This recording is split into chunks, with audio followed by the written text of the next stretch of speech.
But ఇప్పుడు మీ మీద ఎక్కువ బయట కామెంట్స్ గట్టిగా నడుస్తున్నాయి. రోజా గారు చెన్నైలో సెటిల్ అయిపోయారు, విజయ్ పార్టీలో జాయిన్ అయిపోతున్నారు, అక్కడి నుంచి రేపు ప్రచారంలో పాల్గొని ఎమ్మెల్యేగా అక్కడి నుంచి కంటెస్ట్ చేయబోతున్నారు, ఆంధ్రాకి బాయ్ బాయ్ చెప్పేస్తున్నారు. ఎవరు చెప్పారు ఆ మాట? ఈ న్యూస్ కరెక్టేనా? ఎవరు చెప్పారు చెప్తే విజయ్ ఆల్రెడీ కలిసేశారు రోజా గారు, శర్మ గారు. ఎవరు చెప్పారు అంటే చెప్తాను. ఆల్రెడీ నడుస్తుంది కదా బయట, ఎక్కడ టాక్ నడుస్తుంది.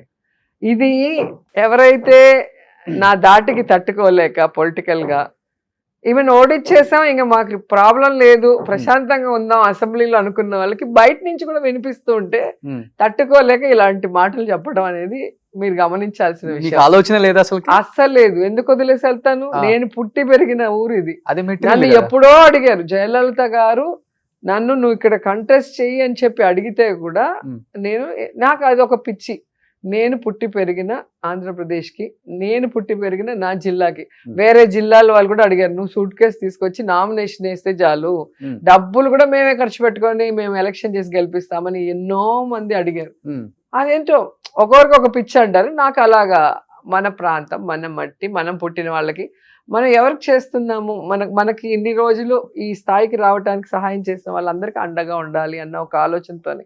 అంతకుముందు నాకు ఎమ్మెల్సీ ఇస్తానంటే కూడా టీడీపీలో వద్దన్న, ఎంపీ నాకు ఇంట్రెస్ట్ లేదు, నాకు ఎమ్మెల్యేగా ప్రజల మధ్యలో ఉండాలి, అహర్నిశలు ప్రజలతోనే వాళ్ళ కష్ట సుఖాల్లో పాలు పంచుకోవాలన్న ఒక ఆలోచన. మామూలుగా సినిమా ఆర్టిస్టులు ఏంటంటే టచ్ మీ నాట్ లాగా ఉండాలి, ఒక నామినేటెడ్ ఎమ్మెల్సీ రాజ్యసభ తీసుకొని అలా హాయ్ హాయ్ అంటూ మెయిన్ మీటింగ్. కానీ నాకేంటో ఎప్పుడూ ఆ జనంతో ఉండటం ఇష్టం. మీరు చూస్తారు కదా, నేను షూటింగ్ వచ్చినా అందరితో కూర్చొని భోజనం చేస్తాం, అందరితో కూర్చొని కబుర్లు చెప్పుకుంటుంటాం. అలాగే కాన్స్టిట్యున్సీకి వెళ్తే కూడా అన్ని ఊర్లకు వెళ్తుంటాం, చిన్న ఫంక్షన్ అయినా కూడా ప్రేమగా పిలిస్తే వెంటనే వెళ్తాం వాళ్ళ ఇంటికి. బట్ విజయ్ గారు మిమ్మల్ని కాంటాక్ట్ అయిన విషయం నిజం కాదా? నేను అసలు ఇంతవరకు ఫోన్ కూడా మాట్లాడలేదు.